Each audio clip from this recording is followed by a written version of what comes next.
Welcome to the Dispatch Podcast. I'm Sarah Isgur, and it's Jonah Goldberg, Steve Hayes, and Mike Warren joining us to talk.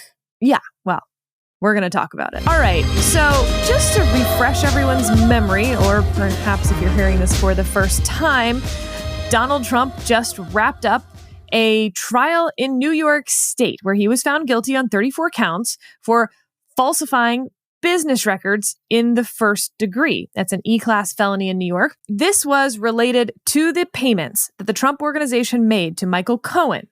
Michael Cohen had paid Stormy Daniels for her story that she had had sex with Donald Trump. In doing so, the New York law says that when the Trump Organization put legal services into their books, that was a false entry, that they were not paying Michael Cohen for legal services, and that Michael Cohen was not acting as an attorney for the Trump Organization. Second, that Donald Trump directed that false entry or caused it to be made. And third, that he did so for the purpose of concealing the commission of another crime. So again, the jury found him guilty on all of those counts. And Mike, I'll start with you because there have been complaints from the right about this. How much do you feel as a non-lawyer that, from the range, right? This was a great case, good day for the rule of law, no one's above the law, all the way down to this is a Stalin-esque, show me the man, I'll show you the crime problem. By the way, Sarah, thanks for noting that I'm a non-lawyer. So if my parents are listening, they can continue to be disappointed in me. Not a doctor either. That's right. Exactly. Just a grubby journalist. So, yeah, look, I think that from the layman's perspective, having read a lot before, during, and even, yes, after the trial about the merits of this case, it's pretty clear that what we all said from the beginning last year, a little over a year ago, when this was the first indictment that came down, that this is sort of the weakest case facing Donald Trump, criminal case facing Donald Trump. There's a lot of merit to the argument that this has been a twisting of New York law, or certainly a novel interpretation and prosecution of the admittedly broad and vague New York law governing this.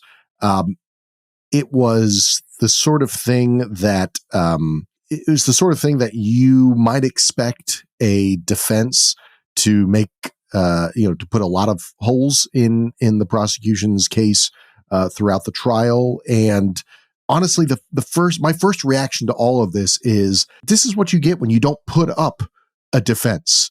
A pretty weak case can get a guilty verdict when the defense really doesn't put forth what I think would have been the best case for Donald Trump on this, which is to say that, again, this is a novel interpretation, that there is no clear crime that was being covered up, that this was vindicative on the part of a democratically elected district attorney in Manhattan, and to do what they should have done, which was stipulate all of the salacious stuff. Yes, Donald Trump did have a sexual relationship or sexual encounter with Stormy Daniels. Yes, he did pay Michael Cohen to pay her off, but that's not a crime. That wasn't a clear narrative from the Trump defense. And so while we can blame the prosecution all day long, as you've often said, Sarah, the jury has to decide on facts, and they have to weigh these arguments about what are the relevant facts and what's true and what's not true. And so here we are. We have a guilty verdict. Trump is guilty. In my view, it's sort of the end of story, setting aside the weakness of the original case. Jonah and Steve, I kind of want to ask you all the same question, which is versions of what I'm hearing from let's call it the intellectual principle even, right? So I want to read you what Susan Collins' reaction was. Susan Collins, hardly a MAGA conservative. In fact, a lot of people wouldn't call her a conservative. She's sort of the ultimate swing vote in the Senate. She wrote, It is fundamental to our American system of justice that the government prosecutes cases because of alleged criminal conduct, regardless of who the defendant happens to be. In this case, the opposite happened. The district attorney who campaigned on a promise to prosecute Donald Trump brought these charges precisely because of who the defendant was, rather than because of any specified criminal conduct. The political underpinnings of the case further blur the lines between the judicial system and the electoral system, and this verdict likely will be the subject of a protracted appeals process. I want to correct one thing she wrote. Bragg did not campaign on prosecuting Donald Trump. However, he did make it a focus of his campaign that he was the most qualified to take on the investigation of Donald Trump, to hold Donald Trump accountable. That investigation had already been going on. A slight distinction there, but one that I think is worth making given the accusation. Alvin Bragg is an elected Democrat, for sure. And his office had investigated first several financial crimes that they thought that Trump might have committed, came up short, and then eventually found this one. I'd also like to read you a Robert Jackson quote. For the lawyers listening, you will know that Robert Jackson is sort of the most heralded prosecutor. He's the Supreme Court justice who heads over to Nuremberg. So when he has a quote, we all like to use it all the time. He said, in answer to what's a prosecutor's spookiest power, he said that he will pick people that he thinks he should get, rather than pick cases that need to be prosecuted.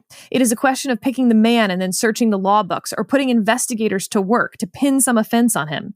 It is here that law enforcement becomes personal, and the real crime becomes that of being unpopular with the predominant or governing group, being attached to the wrong political views, or being personally obnoxious to or in the way of the prosecutor himself. Can you guys both react to that? How reasonable is it for people to be feeling this way about Donald Trump, even for those who loathe Donald Trump? And is Mike right? A jury of 12 people found him guilty, and criticizing this case is itself undermining the judicial process and the rule of law, and we shouldn't be doing that. Jonah? I think you can do both. Look, I have no brief against these jurors. Now, it may turn out when I see, Nicole Wallace do a 6-hour love fest with them or something that I would change my mind. But don't give her any ideas, Jonah. You guys, you should have watched Michael Cohen on MSNBC last night. I was waiting for them to ask, if he could lift a boulder so heavy only he could lift it or something. I mean, it was wild. But I have no brief against the jurors, right? They are deferring to the instructions from the judge about how to do the thing. And they did it according to the rules as explained to them. And when they needed the rules explained to them again, they asked for it again. And from what I understand, not being a lawyer, and I agree with Mike, this downside's not being a lawyer, but being able to see a reflection in a mirror is nice. The instructions as given lend credibility to the juror's decision to go with a conviction, right? I mean, it was like reasonable jurors came to a reasonable conclusion here as the law was explained to them. I also think the law here has a high probability of being an ass, to go Dickensian on you, insofar as I find the second quote unquote crimey thing, that doesn't actually have to be proven as a crime. It just has to be proven that there was some nefarious intent that turns the misdemeanor into a felony. I think is super sketchy. I think the fact that state prosecutors do not typically enforce federal election laws, particularly when the relevant agency of the federal election law looked at this and said, "Yeah, we're not going to go for this." I think the judge leaned over backwards in favor of the prosecution in a lot of ways, and I think this is a good example of Trump law. I'll add a third component to this, which is that I also have zero sympathy for Donald Trump. 0.0 sympathy for Donald Trump. He comes karmically, he deserves all of this. He could have offered a better defense that I think would have gotten him off, but he refused to do so for reasons of ego and politics. He has spent his entire life abusing the justice system and got himself impeached the first time for basically wanting to use the justice system illegitimately. After the thing that he did got himself impeached the second time, he basically asked the Justice Department to issue a press release that he could work with to create the illusion that there were crimes committed so he could steal an election. I come from the looking for trouble school of karmic justice. So don't shtup the porn star. Don't lie about it on your books. Don't use this hack goober henchman to do your bagman work for you.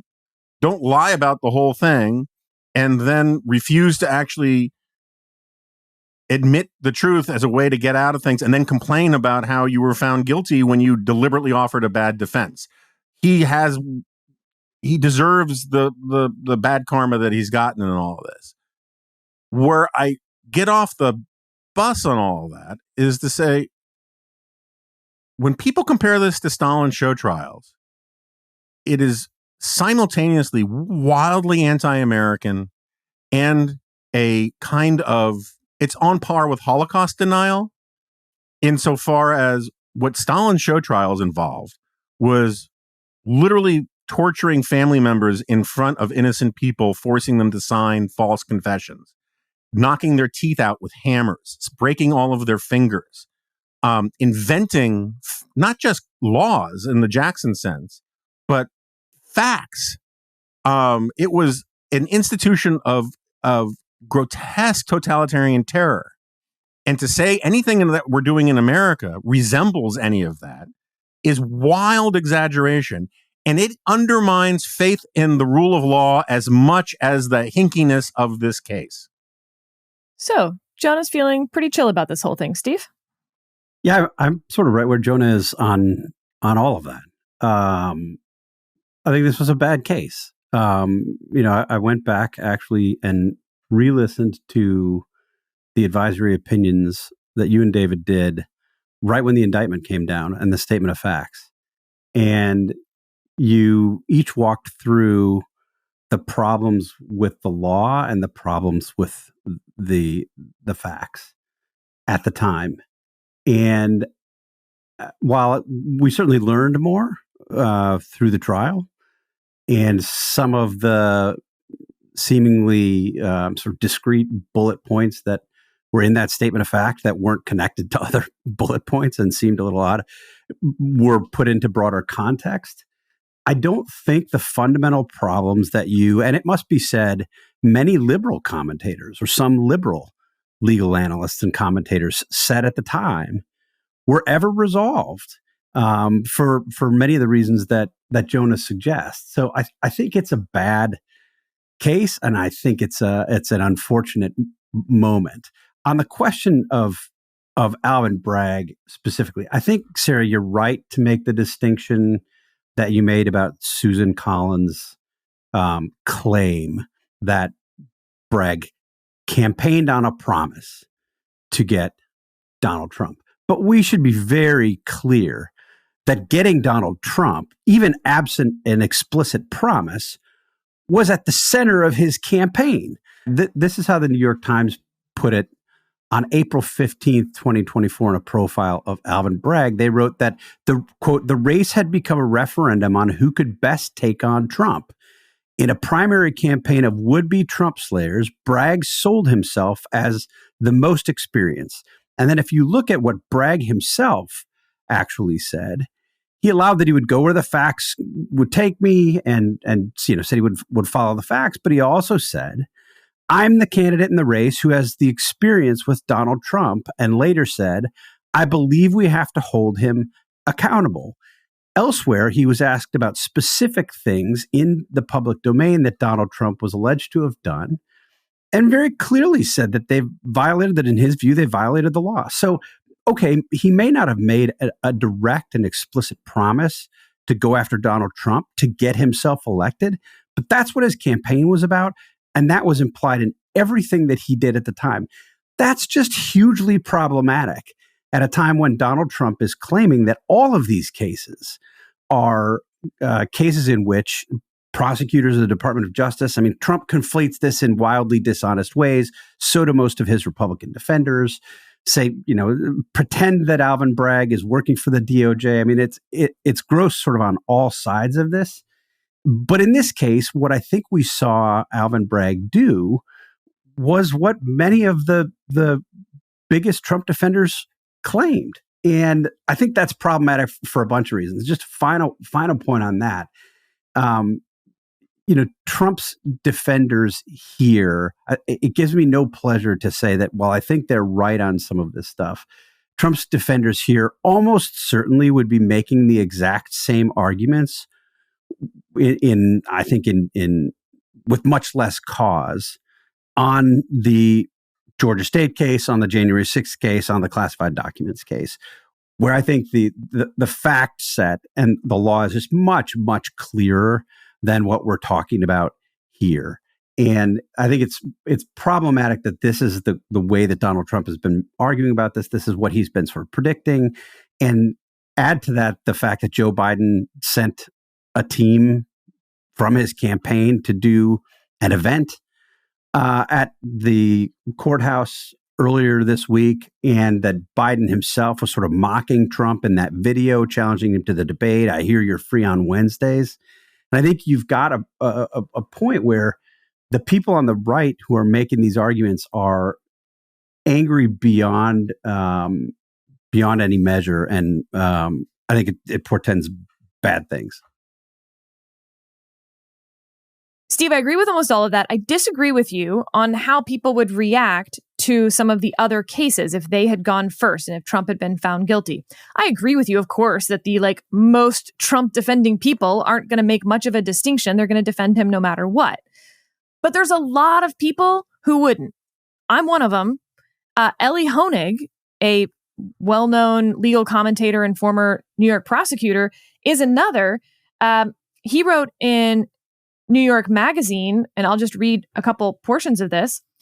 The judge donated money, a tiny amount, $35, but in plain violation of a rule prohibiting New York judges from making political donations of any kind to a pro-Biden, anti-Trump political operation, including funds that the judge earmarked for, quote, resisting the Republican Party and Donald Trump's radical right-wing legacy. Would folks have been fine with the judge staying on the case if he had donated a couple bucks to re-elect Donald Trump, MAGA forever? Absolutely not.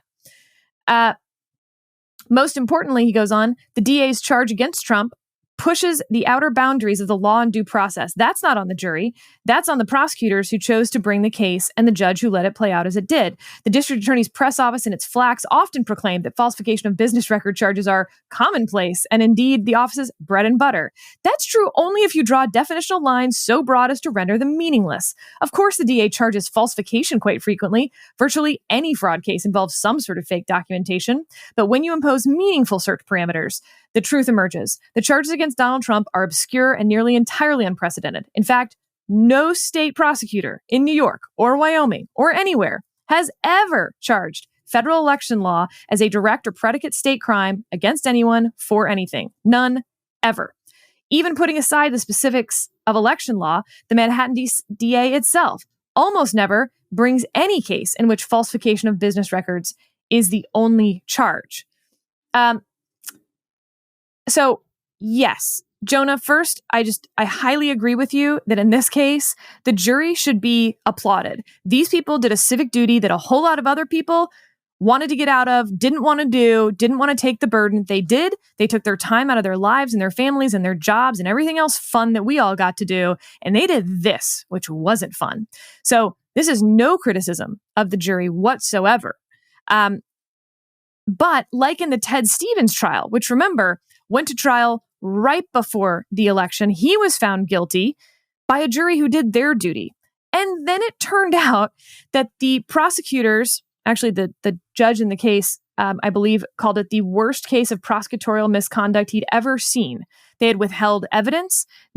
There was at least a lot of evidence that they knowingly put a witness on the stand to lie.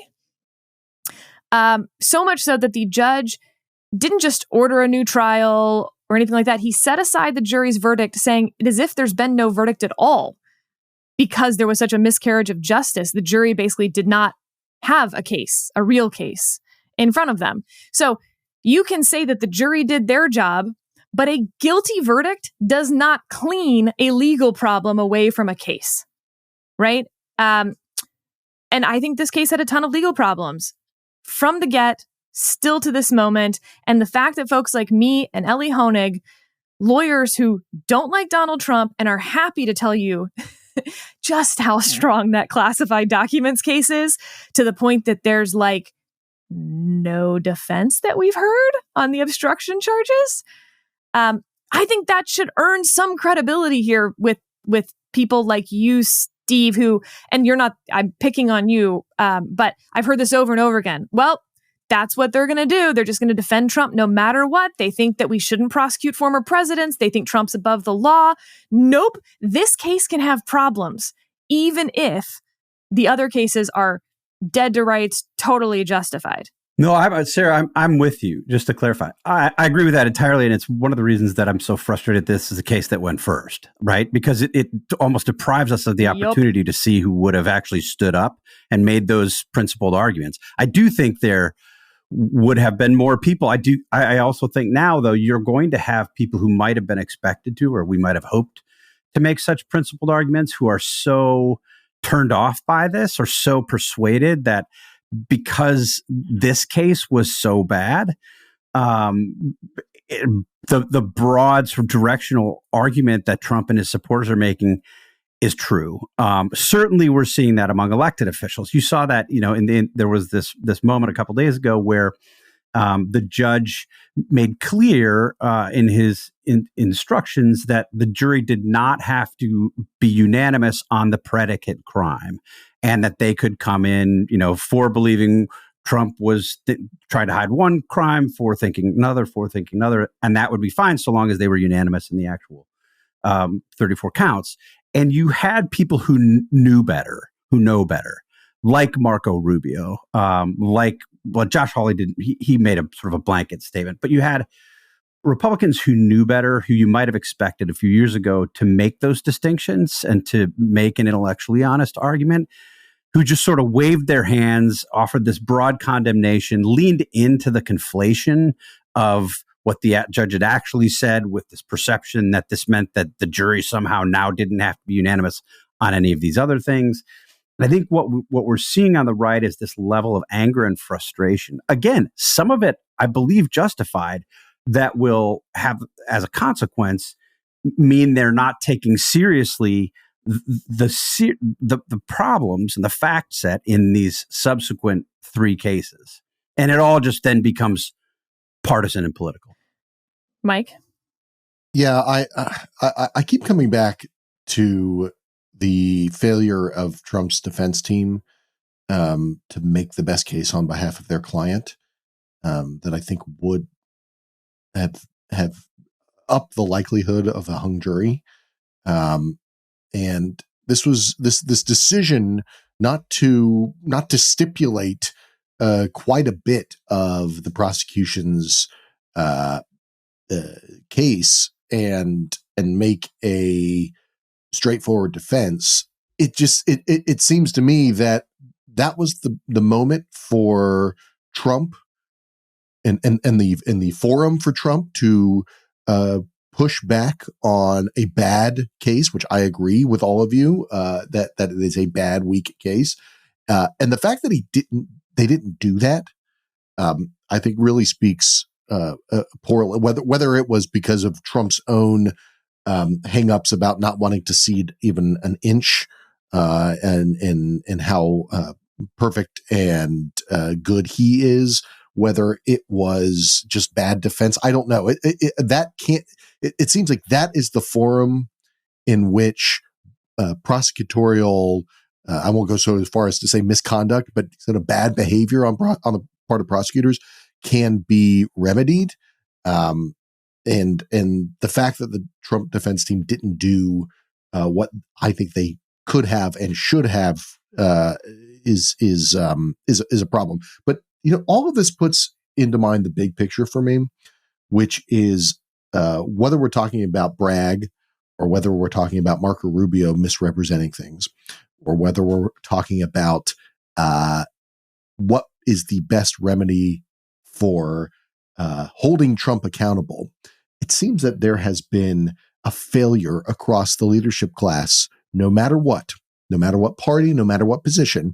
You can look at the second impeachment and the trial in the Senate if you want to find a place in which political elites, the political leadership class, failed and have continued to fail and put us into this terrible position that we find ourselves in at this moment. I just do not think that we can overstate the sort of class failure here, and if Trump is reelected or if we have political violence because of this, I think collectively the political class has the bulk of the blame. In the places where the people have had sort of more agency here, whether it's in the form of the jury or in the form of voting in elections, Americans have impeached themselves much better than the political class. This raises, I think, an important point. I think we have a massive collective action problem where there was a time in this country where you would have had a bunch of people in a room, maybe even a smoke-filled room, where they would say, yeah, of course these criminal charges are a stretch. The Democrats are being hacks. This goes too far. But then again, Donald did shtup the porn star. He did pay the hush money. He did do all of these other things. And this will just look so embarrassing for the Republican Party and so embarrassing for the country to drag this thing through a trial. We got to talk to Don and say, for the good of the country, let's come up with some sort of solution that we don't go through this. No such people, no such rooms exist on this or a dozen other different things. There's no one in the Democratic Party you can reach out to and say, hey, look, let's figure a way out of this. Let's not put the country through this. There's no one in the Republican Party that you can do that. And if Donald Trump had a tiny fraction of the patriotism that he claims to have, he would have skulked off after January 6th and not plagued our institutions in our country anymore. His refusal to take anything like the high road in any regard and force every institution and every individual to debase themselves with sycophancy and support, and to destroy, to make the brand of the Republican Party purely a cult of personality thing, and not even being able to conceive of why he shouldn't do that is part of the problem. You had Larry Hogan, who was like in the before times, I would be a pretty big critic of Larry Hogan as a big, squishy, blue state kind of rhino Republican guy. But he's an honorable and decent man. And he put out a statement saying, let's all stay calm, respect the rule of law, respect juries.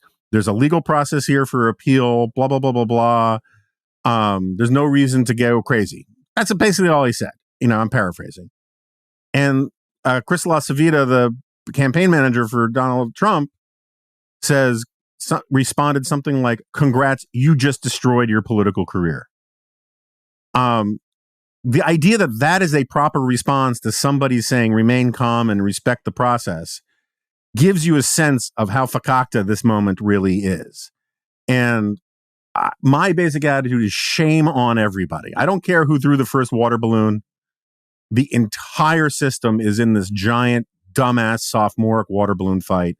And at last, it's not going to end with water balloons. And I think everyone should be ashamed of themselves for their contribution to this collective action problem. So let's move to the politics of this. Because here's the big question. Did this change anyone's vote? Either direction. Did it move people who were considering voting for Trump to say, nope, I will not vote for a convicted felon? There's been some evidence that those people exist in the polls. I think those polls are dumb because they're taken before any of this happened. And frankly, I think if you ask those people, what is Trump charged with? They wouldn't be able to answer that in that poll 2 months ago, 3 months ago that we saw. So I would throw those polls in the trash can and set them on fire. But that's at least some evidence that there could be people who say that just being a convicted felon means that they will not vote for the person. There is also, I think, at least circumstantial evidence that there are people who were sort of on the fence about Trump, really loathe him, but believe that the Democrats have proved themselves to now be the greater threat to democracy and the rule of law. Steve, you mentioned Biden's campaign's press conference, the jab about being free on Wednesday. I think some of the left-wing media's reaction to this, the fundraising appeal that went out right after the verdict that didn't mention it. And the biggest piece of evidence, of course, for this is the Trump campaign's statement that it's been less than a day since the verdict, Trump has raised a total of $34.8 million, double the biggest day ever recorded for the Trump campaign. It, in fact, multiple times during the evening brought down the platform that those donations were collected through. I had a friend who told me she had 5 people in her world donate to Donald Trump who were not big Trump fans, and that several more tried but couldn't get through the website. So, yes, this is sort of rank punditry, Jonah, but which way do you think this nets out? Or in a different way of asking that question, when do you think we'll know? Like, when will you feel confident saying, aha, I think we've got this? Because I got to tell you, there's going to be snap polls like today, tomorrow. They're going to try to have captured this. And I will also throw those in a trash can and set them on fire. Because to me, this is all going to be about people's news sources, who they're talking to. It's going to have to marinate for a little while for people to sort of feel out where they are on this. So, Jonah, go. Yeah, so we actually just talked about this in the editorial meeting. I think that's right. There was actually a good emergency pod, not as good as the AO emergency pod, but there was a good emergency pod over at 538 about some of this as well. And they talked through the polling question. And one of the problems you get is, like, first of all, people are really, really bad at predicting how they're going to feel about an event before the event happens. Like, there's actual research on this, and like, you predict your feelings about how you'll feel if you get a raise or a promotion, and then how you actually feel when you get a raise or promotion is very different. There's all sorts of stuff about that in romantic life we can talk about another time that is analogous. And I think that so people don't know. It's not predictive what they say to a pollster beforehand, but it's also not predictive of what they're going to think 6 months from now.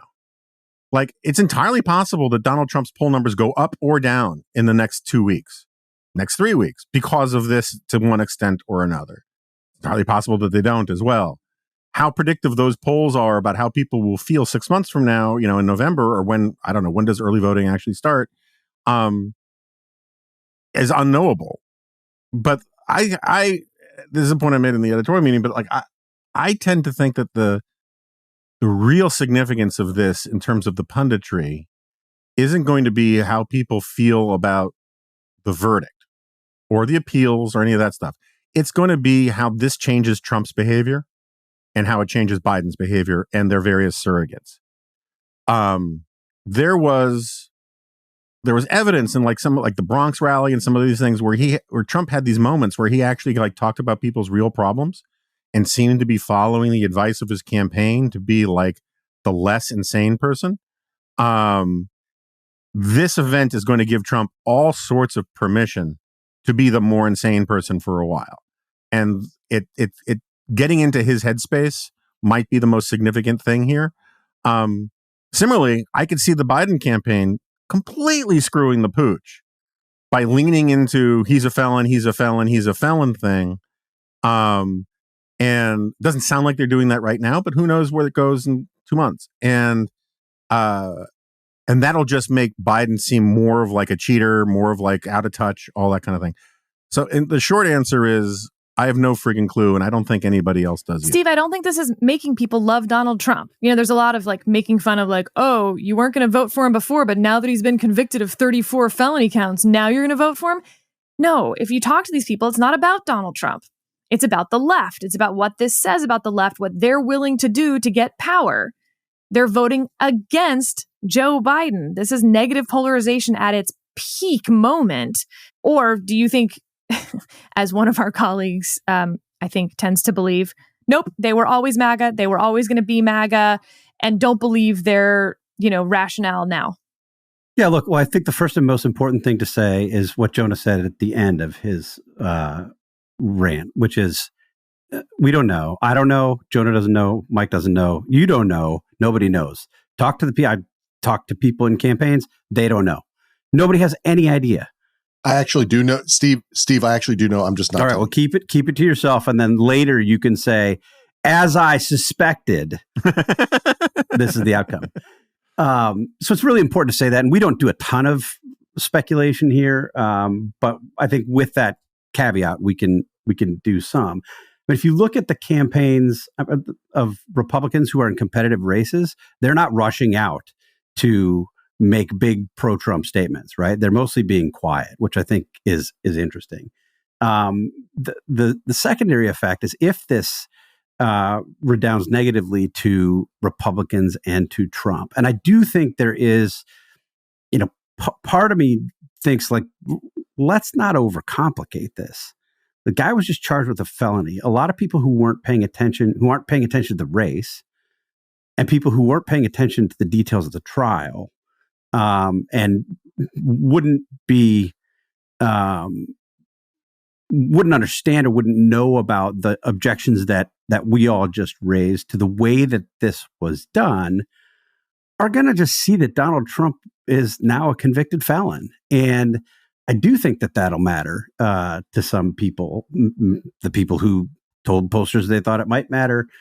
But it is sort of a new reality. And I think when you combine that with all of the other things that Trump has done over his career, the public statements he's made calling for the prosecution of his political enemies repeatedly for the past 8 years, the ways in which he's sort of skirted accountability before, it's not hard for me to imagine that a sort of semi-engaged voter would say, gosh, okay, they finally got him, and not sweat the details.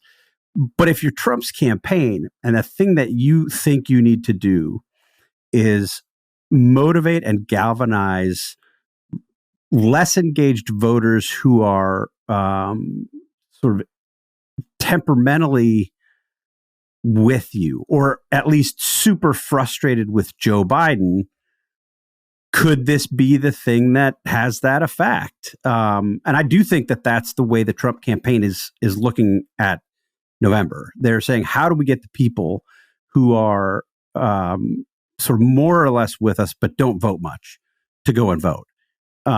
Could this be galvanizing for those people if they make that case? Seems equally plausible. Mike, give us your political thoughts, feelings.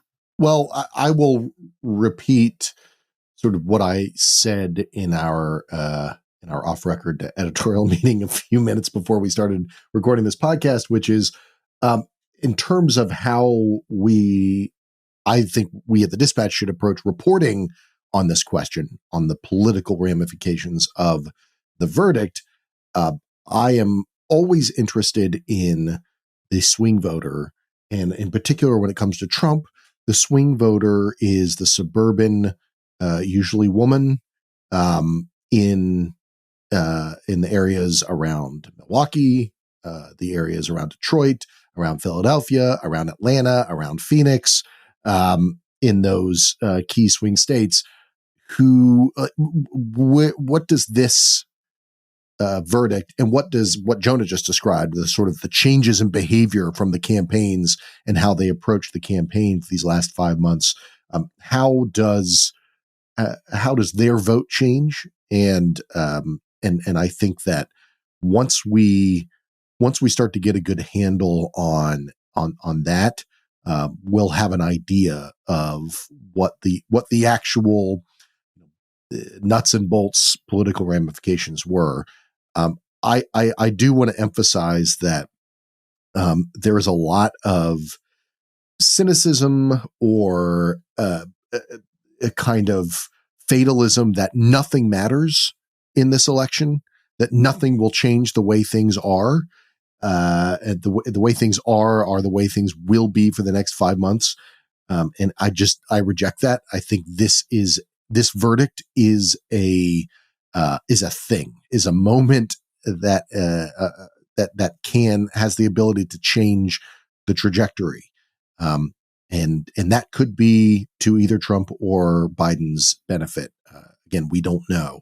And, but I believe that the fatalism that nothing matters, that this verdict won't change a thing, is making an assumption, is making a false assumption, and is sort of reflects maybe a cynicism of those of us in the political journalism class that is doesn't reflect the way that lower information voters, accept and learn these things and make judgments and changes in how they view the election through moments like this. This is one of those moments.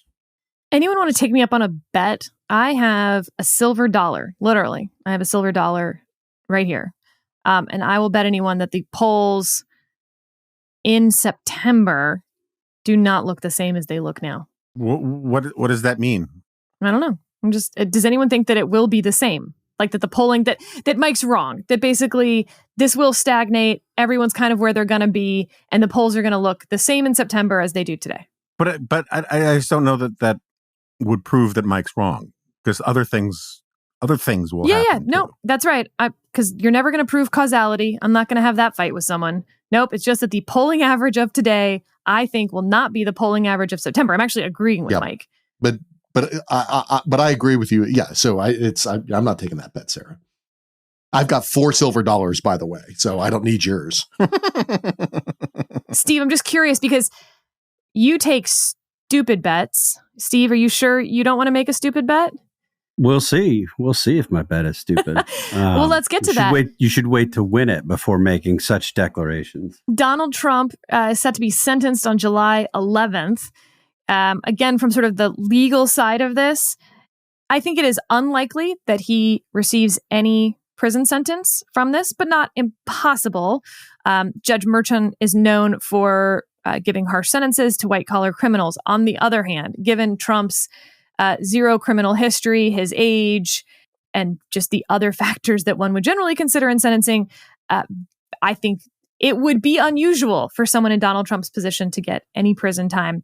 And even if he did, it would also be very odd for that to not be suspended while his appeals are pending, because he's not a flight risk. In New York, that's generally the practice, etc. The judge can override that, but that would be very, very unusual. Jonah? Ms. Isgur, I have a question. Counselor. Please call me counselor. Neil Katyal. It felt a bit like the wish being the father of the thought to me, but he was making the case on one of those shows that because Trump was not a model defendant, I think we can all agree on that, and is not likely to show any contrition, and is not likely to stop, and had to be gag ordered and all of that stuff, and was contemptuous and blah, blah, blah, blah, blah, was making the case that Merchan will be hard pressed not to have some sort of incarceration to it. So I have a twofold question. One is the legal. How much does that sort of behavior, if he were a Tom, Dick, or Harry behaving like this, in behaving the way he's behaved, would that militate towards gag order kind of thing? And then second is a comms thing. It feels really stupid to me. I mean, I'm not trying to insult Neil Katyal. I think he's probably an honorable dude and all that kind of stuff. But like Dems, it feels like the MSNBC left is setting itself up to think so that Chris Hayes and that crowd can have a special when Merchan does not put him in jail, to freak out about the impossibility of justice in this country, and that the expectation has to be set at the orange jumpsuit because that's what these people wanted all along. And it feels to me like that is really bad messaging for Democrats. So both questions. Several reactions. One, this is coming from the same crowd, by the way, that says that we should not have nearly as many people in prison, and that nonviolent offenders should not be serving any prison time. And maybe we should get rid of prisons altogether, that prison is actually sort of creating more criminals, et cetera. So interesting that like that's true when it's sort of a nameless, faceless person, but when it's someone who they politically don't like, they're like, prison sounds like a great idea. So on the flip side of that, because there was such an enormous spotlight on this case, let's be clear, Donald Trump has had, in many ways, the best due process of any criminal defendant in the country, in the sense that we've all been watching every single move. So the judge has had to dot every I and cross every T. Do I think that he's opened himself up to a lot of appellate issues with the jury instructions and several of his sort of decisions along the way? Yeah. But it's not like he was asleep at the wheel. He did those things knowingly. Same with the prosecution. Would that every criminal defendant in the country, especially state prosecutions, got that kind of attention to detail? Again, it doesn't mean that he got the law right. It means that he, was working pretty hard to get the law right, though. So for those on any side of this, who this is their first time kind of paying attention to the criminal justice system, assume with me that Trump has had sort of the best process there is. Okay, now on sentencing. It is the case, and I'll just speak about the federal system because I don't know anything about New York law. Like it'd be hard for me to know less about New York law. In the federal system, for instance, if you accept a plea I think you deal, can do it, Sarah. Can I? Can I know less? If you show some commitment, I think you can be even more ignorant of New York law. Go for it. I believe in you. If you accept a plea deal and accept responsibility for your actions, you get a sentencing reduction because of that. But if you go to trial and you're found guilty, of course, we don't then give you a sentencing reduction for accepting responsibility, because that would basically give you the choice at that point between getting a lower sentence, but not being able to appeal your case because you just said you did it on the record, or being able to appeal your case, but getting some gargantuan sentence, all because you wanted to appeal your case because you think there's legal infirmities with your case. So in that sense, no, Donald Trump standing up and saying, I did not do this and I'm going to appeal it, so do your worst, shouldn't affect his sentence. But people are human. And I think the bigger issue for the judge in the sentencing, and one that does apply across the board, is this idea that punishment is not just for the person who is standing in front of you, it is also a deterrent. And when you have celebrities and big name people, that can have an extra deterrent effect. And the reverse, right? If you give that celebrity a pass, then everyone's like, oh, this is the only time I've ever heard of this crime. And it turns out it's no big deal if you commit it. And so sentencing judges do take that seriously, and how you balance that is going to be up to the judge. It's worth noting, Neil Katyal is in the minority. I wouldn't say he's an outlier in believing that Trump will get some small amount of prison time, but there's no question that more lawyers, if you surveyed them, of state prosecutors, including state prosecutors in New York, would tell you that a defendant in Trump's position is unlikely to get prison time than those who are telling you that he is likely to get prison time.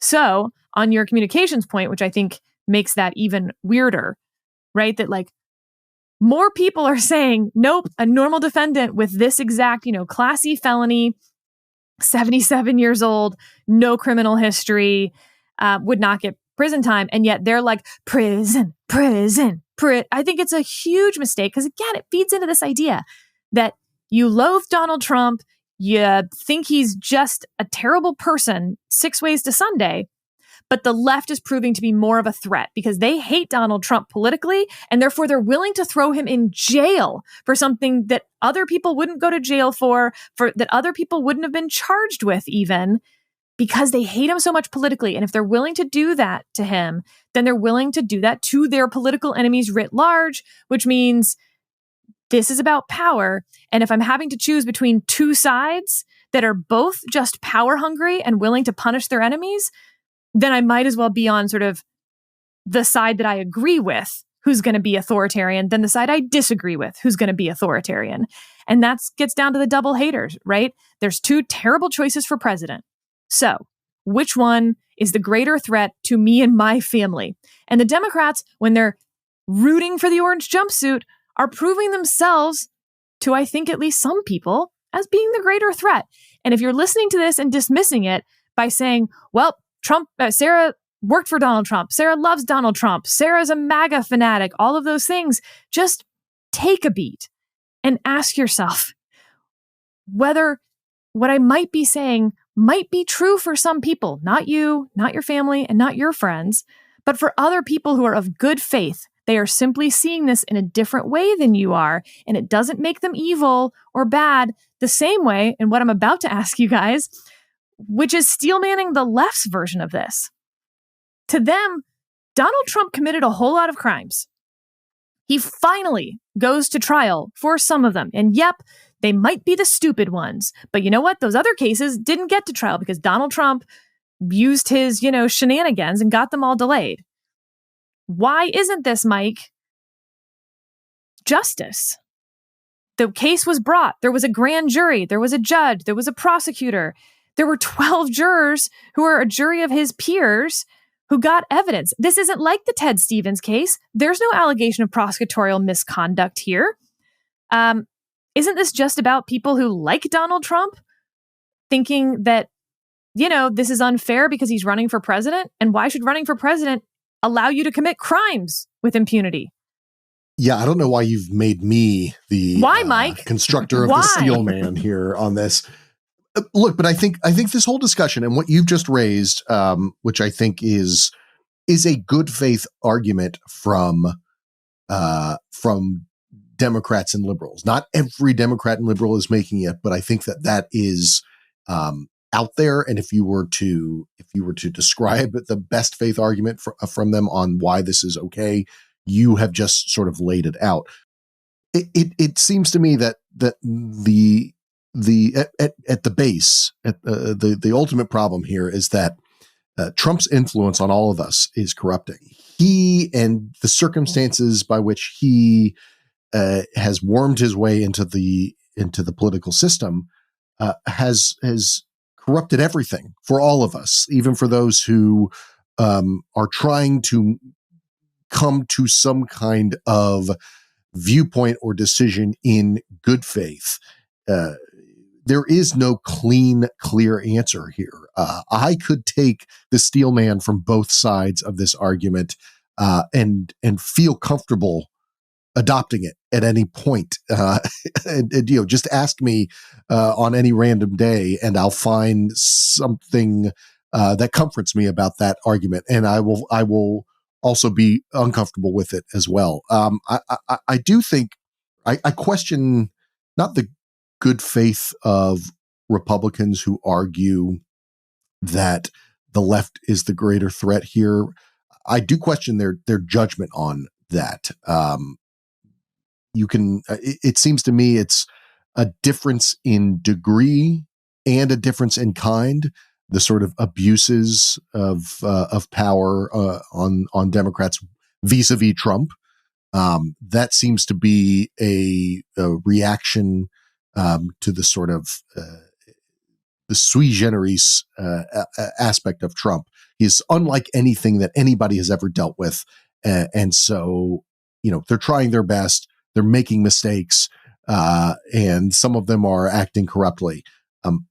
But if I keep coming back to January 6th and the whole effort to overturn the 2020 election, the thing that's frustrating about this is that Alvin Bragg's case really doesn't get to that fundamental problem with Donald Trump as a presidential candidate and as a possible future president. The January 6th incident does, and it just underscores what a failure of leadership happened in the United States Senate with that second impeachment trial.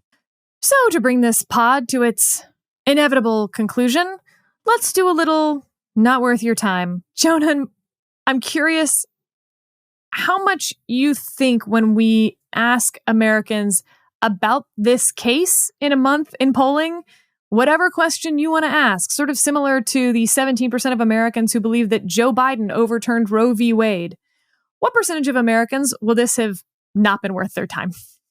With the caveat that you're right and Trump doesn't spend any prison time, because I do think prison time clarifies the mind in a certain way. And Trump without makeup, which was in an orange jumpsuit and without the hairstyling that he's accustomed to, that image could actually change a lot of people's minds in various ways. I don't know how, but I could just see that happening. Assuming that doesn't happen, very little. I think within 6 weeks, this will be, oh yeah, that thing that happened. If he doesn't get prison time, which I think might be the hidden motivation of a lot of people who are saying it's got to be prison time, is they kind of, even if it's a pre-rational suspicion, what they want is the image, right? They want that image, and if they get that, that's the payoff on all of this. It's sort of like the premise of Wag the Dog, right? Is you got to pay the admission price to get that payoff. But if it's just a fine and maybe 2 weeks of home confinement or something like that, this will be just another one of those things that happened. Mike, was this case not worth their time for most voters? And I don't mean if we ask them, like, name the New York statute that he was charged under, or even to go into great description of the case. But how many people are really going to know or care what this was about? I think most voters will not. I think a marginal number of voters, it will matter for them. And that could make all the difference in Wisconsin or Michigan or Pennsylvania. That's what I have to say about that. And with that, we'll talk to you next week on the Dispatch Podcast.